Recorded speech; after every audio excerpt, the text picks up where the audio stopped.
पंजाब इस वेले वेख रहे हो तुसीं, मैं हाँ सुरिंदर डल्ला। पंजाब इस वेले विच पंजाब अते देश दीआं वड्डियां सुर्खियां दी गल करांगे और सब तो पहलां गल करांगे दीप सिद्धू दी। दीप सिद्धू नूं कल दिल्ली दी पुलिस वल्लों अदालत विच पेश किया गया सी, जिथे उसनूं 7 दिन दे पुलिस रिमांड ते भेज दिता गया।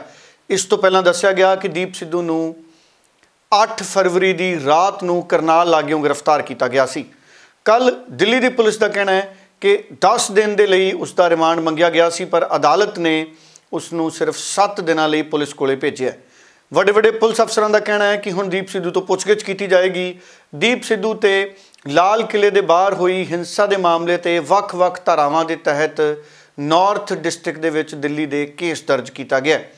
दिल्ली पुलिस के वख-वख अफसर हुण दीप सिद्धू तो कड़ीवार अते लड़ीवार पुछगिछ करनगे अते 7 दिनों बाद उसनूं दोबारा अदालत विच पेश किया जाएगा।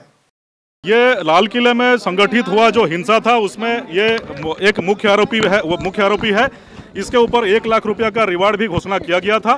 इसको दिल्ली पुलिस की स्पेशल सेल की टीम ने गिरफ्तार कर लिया है। ये सब अभी तफ्तीश का विषय है। ये पूछताछ के बाद और तफ्तीश के दौरान ये सब पता किया जाएगा। गिरफ्तारी कहां से हुआ है? ऑपरेशनल डिटेल अभी साझा नहीं कर पा रहे हैं। उधर दीप सिद्धू के मामले ते जिथे दीप सिद्धू के नाल जुड़े बचाव पक्ष के वकीलों के पक्ष का इंतजार रहेगा, उत्थे ही वख-वख किसान जथेबंदियां भी अज दीप सिद्धू के मसले ते मीटिंग करके कोई नवा फैसला सुना सकदियां ने। आओ सुनते हैं इस संबंध में किसान आगू सिरसा का बयान। संयुक्त मोर्चे की तो साडी कल मीटिंग है। मैं अंमृतसर अज आया हुआ, मेरी दोती का विआह सी, मैं इत्थे पहुंचा। संयुक्त मोर्चे की कल 10 तरीक को मीटिंग है। वो की विचारा होंदियां ने पता नहीं उत्ते की है। बाकी मैं ये गल कहांगा कि केंद्र सरकार जिहड़ी आ इस साडे संघर्ष नूं फेल करन वास्ते तरह तरह के षड्यंत्र रच रही है। तो 26 जनवरी को जो घटनाक्रम वापरिया सी वो सारे का सारा प्री प्लान सरकार ने खुद किया और हुण भी जो कुछ भी हो रहा सारा कुछ केंद्र सरकार जिहड़ी आ ये साडे संघर्ष नूं फेल करन वास्ते तरह तरह के षड्यंत्र जिहड़ी आ उही रच रही है। बस संयुक्त मोर्चा दीप सिद्धू दी सपोर्ट करेगा। ये तो कल नूं साडी संयुक्त मोर्चे की मीटिंग आ। उस मीटिंग दे विच की विचारा होंदियां ने उहदे विच ही फैसला होगा। बलदेव सिंह सरसा कल्ले संयुक्त मोर्चे की की राय बनती है की नहीं, कला मैं इत्थे कोई अपनी गल नहीं कर सकता। पार्लीमेंट का सैशन चल रहा है। उधर पंजाब तो कांग्रेस के 8 मैंबर पार्लीमेंटा ने लोक सभा के स्पीकर नूं प्राइवेट मैंबर बिल सौंपिया है, मंग की है कि लोक सभा के स्पीकर सदन दे विच इस बिल नूं पेश करन अते 3 खेती कानूनां नूं रद्द करन दे लई इस प्राइवेट मैंबर बिल नूं सदन ते लिआंदा जावे। आम तौर पर वख-वख विधान सभा के मैंबर अते मैंबर पार्लीमेंट समय समय पर लोक सभा के स्पीकर कोले प्राइवेट बिल भेजते हैं, पर आम तौर पर उन्होंने सदन विच पेश नहीं किया जाता। उधर की कहना है कांग्रेस के इन्हां मैंबर पार्लीमेंटा का जिन्हों ने दिल्ली के पत्रकार सम्मेलन भी किया। आओ सुनते हैं। देखिए, हम लोग प्राइवेट बिल पेश कर रहे हैं, प्राइवेट बिल पेश कर रहे हैं। ट्रेस करके होया भी ये पंजाब ने पहला गल चकी है। पंजाब के मुख्यमंत्री कैप्टन महाराजा अमरिंदर सिंह जी ने सब तो पहला विधान सभा के बिल लिया के ये पास किया है जी, क्योंकि पंजाब खेतीबाड़ी सूबा है। वैसे तो सारा हिंदुस्तानी खेतीबाड़ी प्रधान है, लेकिन पंजाब के लोग ज़्यादा खेतीबाड़ी के उम्मीद भी रखते हैं तो उन्होंने किया भी है। तो मेरे कहने का मतलब यह है भी असी लोग पहला कर देते हैं है जी। असी पहल की है, सारा हिंदुस्तान नाल लग गया। सानू ये उम्मीद है भी हुण सारे मैंबर साडे नाल लगणगे अते ये बिल जरूर कैंसल होंगे। देखो, जो भी काम करते हैं कुछ ना कुछ दबाव तो पड़ता है, अननोटिस तो नहीं जाएगा। और हमारे सांसदों के पास जो भी ज़रिए हैं इस किसानों के आंदोलन के लिए, उनका साथ देने के लिए, ये काले कानून वापस करने के लिए हम कर रहे हैं और करते रहेंगे। देखो, इस तरह हैगा, असी मैंबर पार्लीमेंट आ लोक सभा के, असी आपस में बहुत दिनों तो गल कर रहे हैं कि इन्हों डेलीगेशन भी जाके मिल गए केंद्र सरकार नूं, सारिਆਂ ਨਾਲ डिस्कशन होगी, पार्लीमेंट भी बोल रहे हैं। ये सरकार दे तां कंन ते जूं भी नहीं रेंगे, ये तो परवाह ही नहीं करते। तो सोचिया हुण इन्हां नूं किवें करिए, तो सानू एक लीगल वे आउट दिखिया कि आपां प्राइवेट मैंबर अगर बिल लियाइए और इस बिल की सानू उम्मीद आ, क्योंकि फार्मर एक तो बैकग्राउंड बहुत लोगों की है, दूसरा की है 60% जनसंख्या इस मुल्क की खेती ते निर्भर हैगी आ। सानू ये लगता बहुत सारे मैंबर ਇਸ ਗੱਲ ਦੇ ਪਿੱਛੇ ਆ ਜਾਣਗੇ। ਤੀਸਰਾ, ਐਜੀਟੇਸ਼ਨ ਬਹੁਤ ਵਾਈਡ ਸਪਰੈਡ ਹੈਗੀ ਆ। ਇਹ ਵੈਸੇ ਕਹੀ ਜਾਂਦੇ ਆ ਪੰਜਾਬ ਹਰਿਆਣਾ, ਪਹਿਲਾਂ ਤਾਂ ਹਰਿयाणा ਦਾ ਮੁੱਖ ਮੰਤਰੀ ਕੀ ਕਹਿੰਦਾ ਹੁੰਦਾ ਸੀ, हरियाणा का तो एक भी आदमी नहीं आ रहा। अब हरियाणा के किसी गांव में खट्टर साहब जाए ना, दौरा क्यों नहीं करते हैं अपने हरियाणा का? कोई बंदा अखा ही मीच ले, मनना ही नहीं कि कुछ हो रहा तो की कर सकते हैं। मोदी साहब तो वो प्रधानमंत्री ने ਜਿਹੜੇ मनना ही नहीं चाहते है, पर मनणगे। मैं अज तुहानूं कहण दिया, ये खुद विड्रॉ करनगे लॉस, क्योंकि थल्लियों प्रेशर बहुत है। देखो, जैसे हमारी स्ट्रेटजी है कि आज हम 8 लोगों ने किया, कल हमारे राज्यसभा वाले करेंगे, फिर हम कोशिश करेंगे सहयोगी पार्टियां करें, और हम अपील भी आपके माध्यम से कर रहे हैं वो लोगों को जिन्होंने 270 लोग जिन्होंने अपना प्रोफेशन जो है वो खेती बाड़ी लगाया है, कि वो सभी ये प्राइवेट मेंबर बिल्डर, अगर 300 MP प्राइवेट मेंबर्स बिल डालता है तो सरकार हिलने लग पड़ेगी, सरकार को इस बात को मानना पड़ेगा। सो मैं समझता हूँ कि हम सही दिशा में जा रहे हैं, और हम किसान को उसका हक दिलाएंगे। जैसे मर्जी हो, हमें कितनी भी यातनाएं झेलनी पड़े, जितनी भी कुर्बानी देनी पे करेंगे, और किसान को उसका हक दिलाएंगे। उधर सुप्रीम कोर्ट दे विच बलवंत सिंह राजूआणा दी रिहाई दे मसले ते रहम दी पटीशन दे मसले ते सुनवाई चल रही है, अते सुप्रीम कोर्ट नूं केंद्र सरकार ने भरोसा दिता सी कि वो जल्द अपना फैसला सुप्रीम कोर्ट नूं सौंपणगे। उधर सुप्रीम कोर्ट की सुनवाई का दिन नेड़े आ रहा है।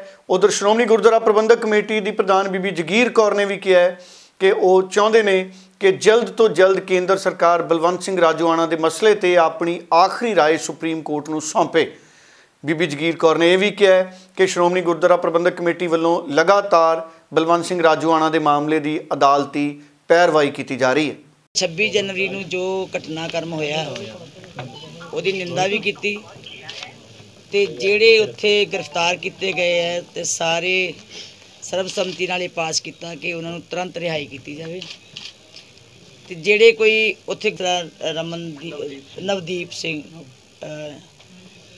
अपना लड़के जिस जान गोली नाल भी गई है, ਜਿਹੜੇ वैसे भी जाना चलिया गई उन्होंने श्रद्धा के फुल भेंट की, परिवारों के नाल हमदर्दी जाहिर की है, तो शोक मता उन्होंने परिवारों को भेजने वास्ते पास किया गया। दूजी गल हैगी है कि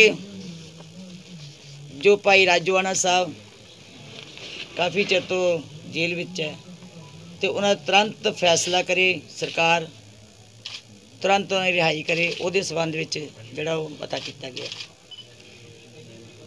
एक उन्होंने फीस वास्ते, क्योंकि असीं हर महीने जां हर पेशी के उत्ते 11 लाख रुपया फीस दिंदे हैं।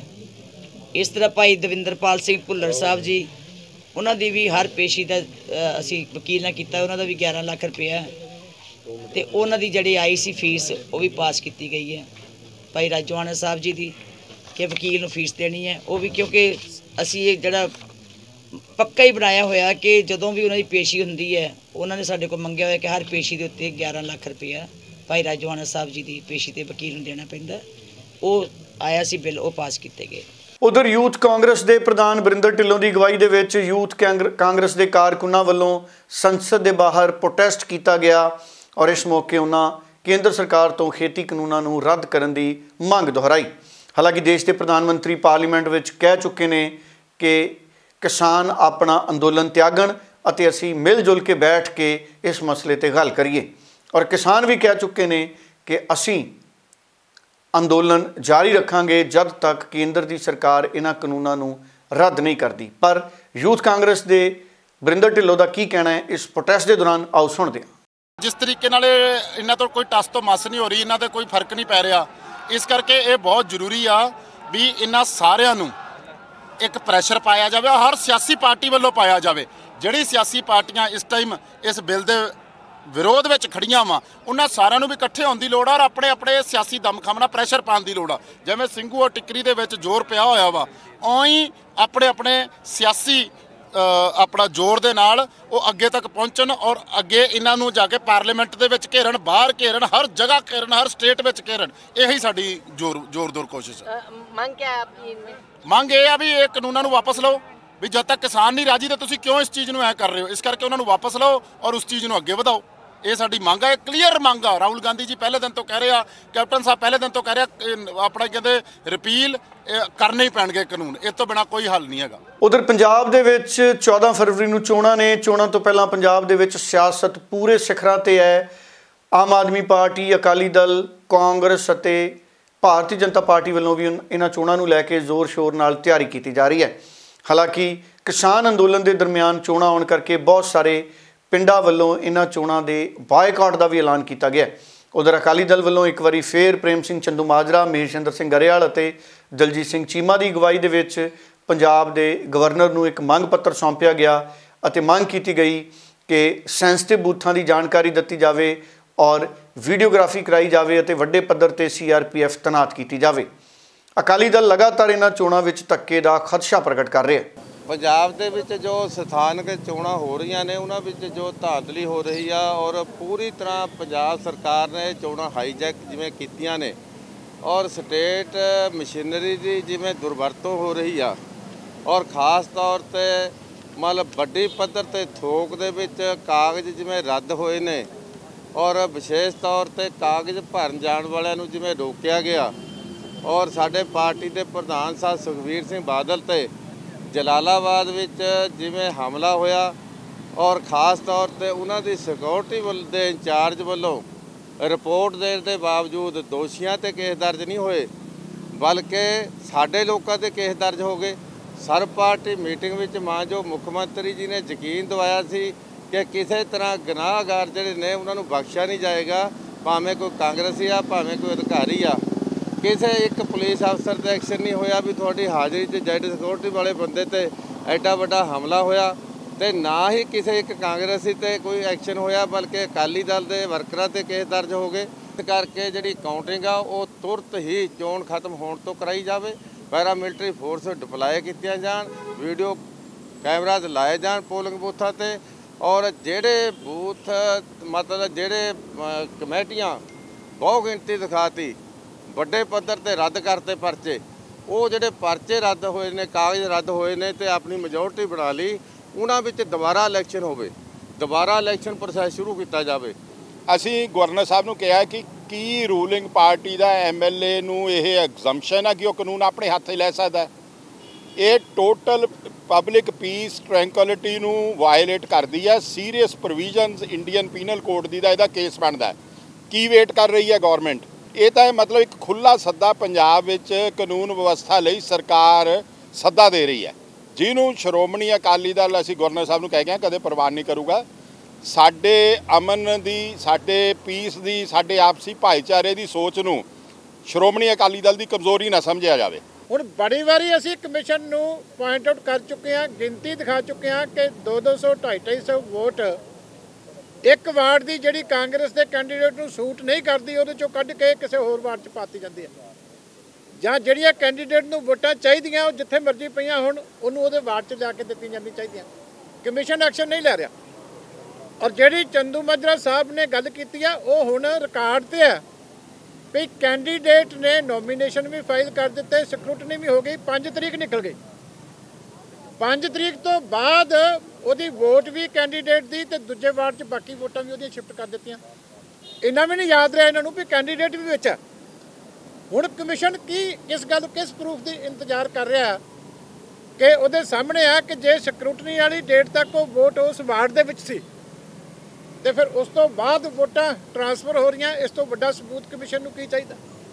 ਕਿ ਇਹ ਪੋਲਿੰਗ ਪ੍ਰੋਸੈਸ ਸਾਰੀ ਵਿਸ਼ੀਏਟ ਹੋਈ ਆ ਕਿ ਨਹੀਂ ਹੋਈ?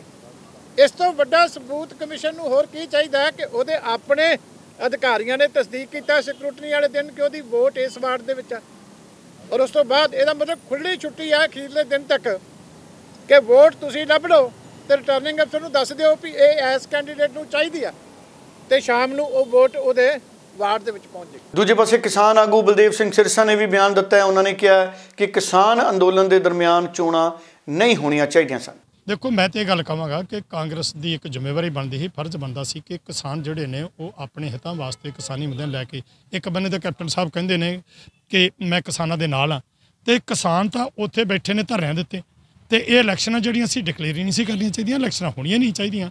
ਹੁਣ ਜਿਹੜੇ ਲੋਕ ਅੱਜ ਵੋਟ ਦੀ ਗਿਣਤੀ ਹੁੰਦੀ ਆ, ਜੇ ਕੋਈ ਕਿਤੇ ਵੀ ਕਿਸੇ ਵਾਰਡ ਦੇ ਵਿੱਚ ਮੰਨ ਲਓ ਖੁਦਾ ਨੁਖਾਸਤਾ ਕੋਈ ਬੀਜੇਪੀ ਦਾ ਜਿੱਤ ਗਿਆ ਤੇ ਫਿਰ ਬੀਜੇਪੀ ਕੀ ਕਹੇਗੀ, ਛਾਲਾ ਮਾਰੇਗੀ ਨਾ ਵੀ ਆਹ ਪੰਜਾਬ ਦੇ ਲੋਕ ਤੇ ਅਸੀਂ ਉੱਥੋਂ ਜਿੱਤ ਗਏ। ਇਸ ਤਰ੍ਹਾਂ ਇਹ ਵੋਟਾਂ ਹੋਣੀਆਂ ਹੀ ਪੈਣੀਆਂ ਨਹੀਂ ਚਾਹੀਦੀਆਂ। ਤੇ ਮੈਂ ਵੋਟਰਾਂ ਨੂੰ ਇੱਕ ਅਪੀਲ ਕਰੂੰਗਾ ਕਿ ਇਹ ਵੋਟਾਂ ਵੱਲ ਧਿਆਨ ਨਾ ਕਰਨ। ਜੇਕਰ ਵੋਟਾਂ ਪੋਲ ਹੁੰਦੀਆਂ ਨੇ, ਜਿੰਨੀ ਵੱਧ ਪੋਲਿੰਗ ਹੋਏਗੀ ਇਹ ਸਮਝ ਆਏਗਾ ਕਿ ਉਹ ਜਿਹੜੇ ਲੋਕ ਨੇ ਉਹ ਕਿਸਾਨੀ ਸੰਘਰਸ਼ ਦੇ ਨਾਲ ਨਹੀਂ, ਉਹ ਰਾਜਨੀਤਿਕ ਪਾਰਟੀਆਂ ਦੇ ਨਾਲ ਜੁੜੇ ਹੋਏ ਨੇ ਅਤੇ ਜਿਹੜਾ ਸੰਘਰਸ਼ ਹੈ ਉਹ ਕਿਸੇ ਹੋਰ ਪਾਸੇ ਚੱਲ। ਉਧਰ ਸ਼੍ਰੋਮਣੀ ਅਕਾਲੀ ਦਲ ਦੇ ਸੀਨੀਅਰ ਲੀਡਰ ਦਲਜੀਤ ਸਿੰਘ ਚੀਮਾ ਰੂਪਨਗਰ ਪਹੁੰਚੇ। ਇਸ ਮੌਕੇ ਪੱਤਰਕਾਰਾਂ ਨਾਲ ਗੱਲਬਾਤ ਕਰਦੇ ਹੋਏ ਉਹਨਾਂ ਕੈਪਟਨ ਅਮਰਿੰਦਰ ਸਿੰਘ ਸਰਕਾਰ ਤੇ ਤਿੱਖੇ ਸ਼ਬਦੀ ਹਮਲੇ ਕੀਤੇ ਅਤੇ ਕੈਪਟਨ ਅਮਰਿੰਦਰ ਦੀ ਸਰਕਾਰ ਨੂੰ ਫੇਲ ਕਰਾਰ ਦਿੱਤਾ। ਤਾਂ ਮੈਨੂੰ ਖੁਸ਼ੀ ਹੈ ਕਿ ਜਿੰਨੇ ਵੀ ਸਾਡੇ ਚੋਣ ਜਲਸੇ ਹੋ ਰਹੇ ਆ ਬੜੀ ਚੜ੍ਹਦੀ ਕਲਾ ਵਾਲੇ ਜਲਸੇ ਹੋ ਰਹੇ। ਰੋਜ਼ ਹੀ 5-6 ਜਲਸੇ ਅਸੀਂ ਕਰਦੇ ਹਾਂ ਔਰ ਸ਼ਹਿਰ ਵਾਸੀਆਂ ਦਾ ਬਹੁਤ ਵੱਡਾ ਪੋਜ਼ਿਟਿਵ ਰਿਸਪੌਂਸ ਹੈ ਕਿਉਂਕਿ ਸਾਡੀ ਜਿਹੜੀ ਕ੍ਰੈਡੀਬਿਲਟੀ ਹੈ ਕੰਮ ਕਰਨ ਦੀ ਉਹ ਇਸ ਸ਼ਹਿਰ ਦੇ ਲੋਕਾਂ ਨੇ ਪੁਰਾਣੀ ਦੇਖੀ ਹੈ। ਬਹੁਤ ਵੱਡੀਆਂ ਮੁਸ਼ਕਲਾਂ ਸੀ ਜਦੋਂ ਮੈਂ ਇੱਥੇ ਆਇਆ ਸੀ ਤੇ ਅੱਜ ਸ਼ਹਿਰ ਦੇ ਵਿੱਚ 95% ਤੋਂ ਵੱਧ ਜਿਹੜਾ ਸੀਵਰੇਜ ਦਾ, ਵਾਟਰ ਸਪਲਾਈ ਦਾ, ਸੜਕਾਂ ਦਾ, ਗਲੀਆਂ ਦਾ, ਸਟਰੀਟ ਲਾਈਟਾਂ ਦਾ ਕੰਮ ਮੁਕੰਮਲ। ਇਸ ਲਈ ਲੋਕੀ ਤਾਂ ਹੁਣ ਫਿਰ ਉਹ ਪੁਰਾਣੇ ਦਿਨ ਯਾਦ ਕਰਦੇ ਆ ਕਿ ਅਕਾਲੀ ਸਰਕਾਰ ਵੇਲੇ ਕਿੱਡਾ ਵੱਡਾ ਸਹਿਯੋਗ ਇਹ ਸ਼ਹਿਰ ਨੂੰ ਮਿਲਿਆ ਸੀ। ਅੱਜ ਵੀ ਜਿਹੜੀਆਂ ਬਾਕੀ ਮੁਸ਼ਕਲਾਂ ਨੇ ਉਹਨਾਂ ਦੇ ਆਧਾਰ ਦੇ ਉੱਤੇ ਹੀ ਔਰ ਜੋ ਕਾਂਗਰਸ ਪਾਰਟੀ ਦੀ ਤੇ ਆਮ ਆਦਮੀ ਪਾਰਟੀ ਦੀ ਮਾੜੀ ਕਾਰਗੁਜ਼ਾਰੀ ਰਹੀ ਕਿਉਂਕਿ 4.25 ਸਾਲ ਦਾ ਸਮਾਂ ਹੋ ਗਿਆ, ਦੋਨਾਂ ਚੋਂ ਇੱਕ ਵੀ ਅੱਜ ਸਾਨੂੰ ਇਹ ਨਹੀਂ ਦੱਸ ਸਕਦਾ ਕਿ ਅਸੀਂ ਇਹਨਾਂ 4.25 ਸਾਲਾਂ ਵਿੱਚ ਇਸ ਹਲਕੇ ਵਾਸਤੇ ਜਾਂ ਰੋਪੜ ਸ਼ਹਿਰ ਵਾਸਤੇ ਕੋਈ ਇੱਕ ਵੀ ਕੰਮ ਕੀਤਾ। ਰਾਦਰ ਜਿਹੜੇ ਸਾਡੇ ਪੈਸੇ ਆਏ ਹੋਏ ਸੀ ਵਾਪਸ ਜ਼ਰੂਰ ਲੈ ਗਏ। ਜਿਹੜੇ ਸਾਡੇ ਪੈਸੇ ਇੱਥੇ ਖਾਤਿਆਂ 'ਚ ਪਏ ਸੀ 3 ਕਰੋੜ ਦੇ ਕਰੀਬ, ਉਹਦੇ 'ਤੇ ਰੋਕਾਂ ਜ਼ਰੂਰ 2 ਸਾਲ ਲਾਉਂਦੇ ਰਹੇ ਕਿ ਕਿਤੇ ਕਮੇਟੀ ਕੰਮ ਨਾ ਕਰ ਲਵੇ, ਅਕਾਲੀ ਦਲ ਦੀ ਕਮੇਟੀ ਹੋਣ ਦੇ ਕਰਕੇ, ਪਰ ਉਹਨਾਂ ਕੋਲੇ ਸ਼ਹਿਰ ਵਾਸੀਆਂ ਨੂੰ ਦੱਸਣ ਵਾਸਤੇ ਕੁਝ ਨਹੀਂ। ਇਸ ਕਰਕੇ ਬੜਾ ਅੱਛਾ ਰਿਸਪੌਂਸ ਹੈ ਔਰ ਮੈਂ ਦਾਅਵੇ ਨਾਲ ਕਹਿ ਸਕਦਾ ਕਿ ਇੱਥੇ ਸ਼੍ਰੋਮਣੀ ਅਕਾਲੀ ਦਲ ਦੀ ਕਮੇਟੀ ਜਿਹੜੀ ਆ ਉਹ ਸ਼ਹਿਰ ਵਾਸੀਆਂ ਦੇ ਸਹਿਯੋਗ ਦੇ ਨਾਲ ਬਣੇ। ਉਧਰ ਪੰਜਾਬ ਦੇ ਮੁੱਖ ਮੰਤਰੀ ਕੈਪਟਨ ਅਮਰਿੰਦਰ ਸਿੰਘ ਨੇ ਸੇਵਾ ਕੇਂਦਰਾਂ ਦੇ ਵਿੱਚ 56 ਹੋਰ ਸਹੂਲਤਾਂ ਮਿਲਣ ਨੂੰ ਹਰੀ ਝੰਡੀ ਦਿੱਤੀ। ਉਹਨਾਂ ਨੇ ਵਿਰਚੁਅਲ ਤੌਰ ਦੇ ਉੱਤੇ ਨਵੀਆਂ ਸੇਵਾਵਾਂ ਦੇ ਲਈ ਸ਼ੁਰੂਆਤ ਕਰਾਈ। ਪੰਜਾਬ ਦੇ ਮੁੱਖ ਮੰਤਰੀ ਕੈਪਟਨ ਅਮਰਿੰਦਰ ਸਿੰਘ ਲਗਾਤਾਰ ਕਹਿ ਰਹੇ ਨੇ ਕਿ ਪਿਛਲੀ ਸਰਕਾਰ ਵੇਲੇ ਇਹਨਾਂ ਸੇਵਾ ਕੇਂਦਰਾਂ ਤੋਂ ਵਿੱਤੀ ਤੌਰ ਤੇ ਘਾਟਾ ਚੱਲਣਾ ਪੈ ਰਿਹਾ ਸੀ, ਜਦਕਿ ਉਹਨਾਂ ਕਿਹਾ ਕਿ ਕਾਂਗਰਸ ਦੀ ਸਰਕਾਰ ਆਉਣ ਤੋਂ ਬਾਅਦ ਇਹ ਸੇਵਾ ਕੇਂਦਰਾਂ ਨੂੰ ਆਪਣੇ ਪੈਰਾਂ ਤੇ ਖੜਾ ਕਰਨ ਦੇ ਯਤਨ ਕੀਤੇ ਜਾ ਰਹੇ ਨੇ। ਕੈਪਟਨ ਅਮਰਿੰਦਰ ਸਿੰਘ ਦੇ ਮੁਤਾਬਕ ਆਉਣ ਵਾਲੇ ਸਮੇਂ ਤੱਕ ਸੇਵਾ ਵਜੋਂ ਦਿੱਤੀਆਂ ਜਾਣ ਵਾਲੀਆਂ ਸਹੂਲਤਾਂ ਦੀ ਗਿਣਤੀ 500 ਤੱਕ ਪਹੁੰਚਾ ਦਿੱਤੀ ਜਾਏਗੀ। ਤੇ ਆਓ ਹੁਣ ਸੁਣਦੇ ਹਾਂ ਪੰਜਾਬ ਦੀ ਸਿਆਸਤ ਅਤੇ ਕਿਸਾਨ ਅੰਦੋਲਨ ਨਾਲ ਜੁੜੇ ਕੁਝ ਬਿਆਨ। ਜਿਹੜਾ ਦੇਸ਼ ਦਾ ਢਿੱਡ ਭਰਦਾ ਹੈ ਉਹਦਾ ਕੋਈ ਪੋਲਿਟਿਕਸ ਨਾਲ ਕੋਈ ਸੰਬੰਧ ਨਹੀਂ, ਉਹਦੀ ਕੁਰਸੀ ਖੋਣ ਨਾਲ ਕੋਈ ਸੰਬੰਧ ਨਹੀਂ, ਤੇ ਉਹਨੂੰ ਇੰਨਾ ਮੰਦਾ ਬੋਲਣਾ ਇਹ ਫਿਰ ਹਜ਼ਮ ਨਹੀਂ ਹੁੰਦਾ ਕਿਸਾਨਾਂ ਨੂੰ। 1-2 ਦਿਨਾਂ 'ਚ ਬਾਹਰ ਆਊ, ਹਲ ਤਾਂ ਕੱਲ੍ਹ ਟੁੱਟਿਆ ਹੋ ਤਾਂ ਸ਼ੁਰੂ ਹੋਊ, ਬਾਹਰ ਕੀ ਆਉਂਦਾ ਲੱਗ ਜੂ ਪਤਾ। ਅਸੀਂ ਬਕਾਇਦਾ ਇੱਕ ਵਕੀਲਾਂ ਦੀ ਕਮੇਟੀ ਬਣਾਈ ਹੈ। 2 ਵਕੀਲ ਹਰ ਵੇਲੇ ਉੱਥੇ ਸਟੇਜ ਦੇ ਪਿੱਛੇ ਬੈਠੇ ਰਹਿੰਦੇ ਨੇ ਵੀ ਜੇ ਕੋਈ ਇੱਥੇ ਆ ਗਿਆ ਉਹਨੂੰ ਸਾਰਾ ਗਾਈਡ ਕਰਨਾ। ਔਰ ਗੁਰਦੁਆਰਾ ਰਕਾਬਗੰਜ ਸਾਹਿਬ ਇੱਕ ਦਫ਼ਤਰ ਬਣਾਇਆ ਹੋਇਆ, ਇੱਕ ਵੱਡੀ ਟੀਮ ਹੈ ਵਕੀਲਾਂ ਦੀ। ਅਸੀਂ ਸਾਰਿਆਂ ਨੂੰ ਪੇਰੈਂਟਸ ਨੂੰ ਕਿਹਾ ਜਾਂ ਉਹਨਾਂ ਦੇ ਪਰਿਵਾਰਾਂ ਨੂੰ ਕਿਹਾ ਵੀ ਵਕਾਲਤਨਾਮਾ ਲਿਆ ਦਿਓ, ਬਾਕੀ ਕੰਮ ਅਸੀਂ ਕਰਾਂਗੇ। 6 ਨੌਜਵਾਨਾਂ ਦੀ ਜ਼ਮਾਨਤ ਹੋ ਵੀ ਚੁੱਕੀ ਹੈ, ਬਾਕੀ ਦਾ ਜੋ ਆਈ ਜਾਂਦੇ ਨੇ ਉਹ ਕੇਸ ਲਾਈ ਜਾਂਦੇ ਨੇ। ਸੁਸਾਇਟੀ 'ਚ ਰੋਜ਼ ਇਹੋ ਜਿਹੇ ਕੇਸਿਸ ਬਹੁਤ ਹੁੰਦੇ ਨੇ ਜਦੋਂ ਬੇਲਗਾਮੀ ਸਰਕਾਰ ਰਾਜ ਕਰਦੀ ਹੋਵੇ, ਫਿਰ ਇਹੋ ਜਿਹੇ ਘਟਨਾਕ੍ਰਮ ਹੁੰਦੇ ਨੇ। ਇਹ ਸਾਡਾ ਸਾਰਾ ਧਿਆਨ ਆਪਣੇ ਅੰਦੋਲਨ 'ਤੇ ਕੇਂਦਰਿਤ ਹੈ। ਕੋਈ ਬਾਕੀ ਸਮਾਜ ਦੀਆਂ ਸਾਰੀਆਂ ਜਥੇਬੰਦੀਆਂ ਦਾ ਵੀ ਰੋਲ ਬਣਦਾ ਕੁਛ ਉਹਦੇ 'ਤੇ ਕੁਛ ਕਰਨ, ਪਰ ਫਿਰ ਵੀ ਜੋ ਸਾਡੇ ਕੋਲੋਂ ਹੋ ਪਾਏਗਾ ਅਸੀਂ ਕਰਾਂਗੇ। ਮੈਂ ਡਿਨਾਈ ਨਹੀਂ ਕਰਦਾ, ਪਰ ਸਾਡੀ ਮੁਸ਼ਕਿਲ ਇਹ ਆ ਵੀ ਅਸੀਂ ਇੱਕ ਵੱਡੇ ਅੰਦੋਲਨ 'ਚ ਫਸੇ ਹੋਏ ਹਾਂ। ਸਾਰਾ ਧਿਆਨ ਸਾਡਾ ਉਹਦੇ 'ਤੇ ਕੇਂਦਰਿਤ ਕੀਤਾ ਹੋਇਆ। ਇਹ ਅਸਲ 'ਚ ਅੰਦੋਲਨ ਜਨ ਅੰਦੋਲਨ ਬਣ ਗਿਆ। ਲੋਕਾਂ ਦੀਆਂ ਬਹੁਤ ਸਾਰੀਆਂ ਆਸਾਂ ਨੇ ਇਸ ਅੰਦੋਲਨ ਤੋਂ, ਸਿਰਫ ਇਹ ਮੰਗਾਂ ਤੱਕ ਸੀਮਤ ਨਹੀਂ ਰਹੇ। ਲੋਕ ਬਹੁਤ ਕੁਝ ਸੋਚਦੇ ਨੇ। ਵਾਹਿਗੁਰੂ ਮਿਹਰ ਕਰੇ ਉਹਨਾਂ ਦੀ ਸੋਚ ਜਿਹੜੀ ਇਕੱਠੀ ਰਹੇ ਔਰ ਇਕੱਠੀ ਹੋ ਕੇ ਇਹਦੇ 'ਚ ਨਤੀਜੇ ਅੱਛੇ ਨਿਕਲਣ। ਪੰਜਾਬ ਇਸ ਵੇਲੇ ਵਿੱਚ ਫਿਲਹਾਲ ਇੰਨਾ ਹੀ। ਨਵੇਂ ਅਤੇ ਤਾਜ਼ੇ ਅਪਡੇਟ ਨਾਲ ਫਿਰ ਮੁਲਾਕਾਤ ਹੋਏਗੀ। ਸੁਰਿੰਦਰ ਡੱਲਾ ਨੂੰ ਦਿਓ ਇਜਾਜ਼ਤ। ਬਹੁਤ ਬਹੁਤ ਧੰਨਵਾਦ।